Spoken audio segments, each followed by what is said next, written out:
a cornrows tutorial, so I'm gonna do my best. So I'm gonna voice over this because I felt like when I was talking, I wasn't explaining it right.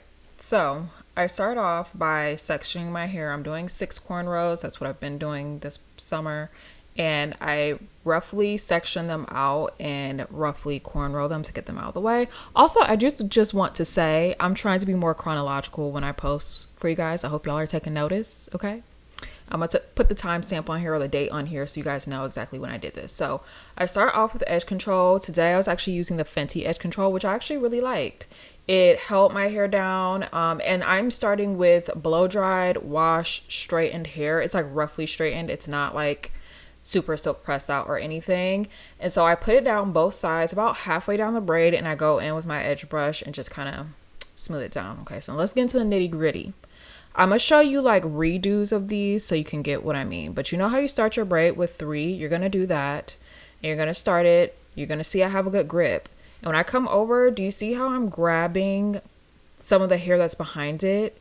That's what you're gonna do. So I'll show you again. So I came over and I grabbed some of the hair that was behind it. That is generally the basis of a cornrow because it needs to lay on your head.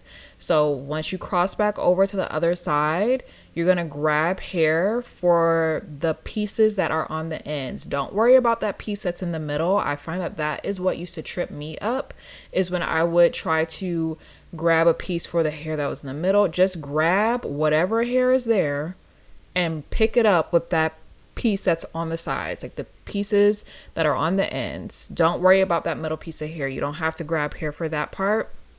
I'm going to unravel this and try to show it to you again so that it makes sense. I'm hoping it's making sense. Okay, so you start with your 3 pieces.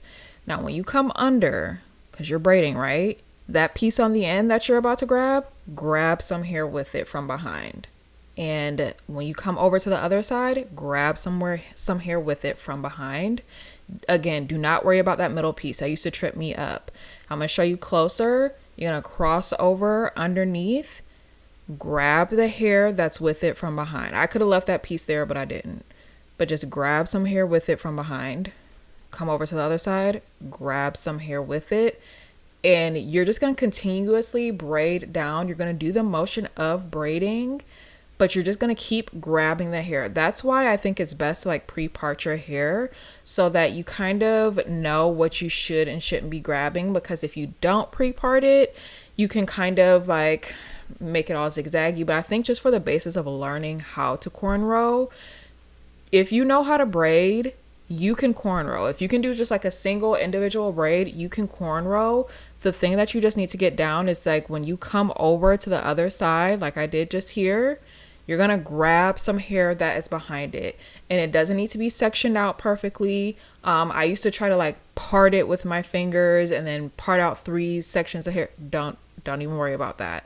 And then here, this is how I'm adding in hair to my cornrow. So I usually do this about like halfway or like midway back.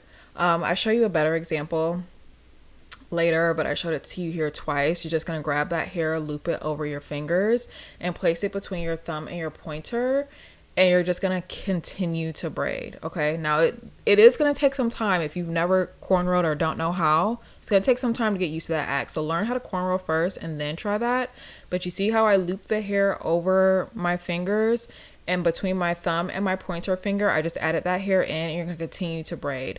Now, one thing I will say is if you want your cornrows to last, you're going to need a decent grip. Not so tight that you're pulling your hair out of your scalp, okay? But you are going to need a decent grip so that it lays down flat and it's taut so that it lasts. These braids, when I do them, I usually wear them for about a week. This time, I don't even think I wore them for a week. I think I only wore them for like a couple of days or whatever. And whatever you do, when you get down to the end by the nape of your neck, that is a sensitive area too. Do not pull too tight right there. So I don't pull too tight at my edges, and I don't pull too tight at the nape of my neck, because that's all considered your edges basically. And just like you can get traction alopecia in the front, you can get it in the back too. So I'm gonna let you guys finish watching me do my hair. I'm gonna do this other side the same way I did that side. I'm just going to roughly part my hair out, and I do like a rough cornrow to kind of keep the hair separated and sectioned out. All the products that I use, I'll have linked down below: the braiding hair, the edge control, even the clips and everything. So I'll have that down below for you guys, okay?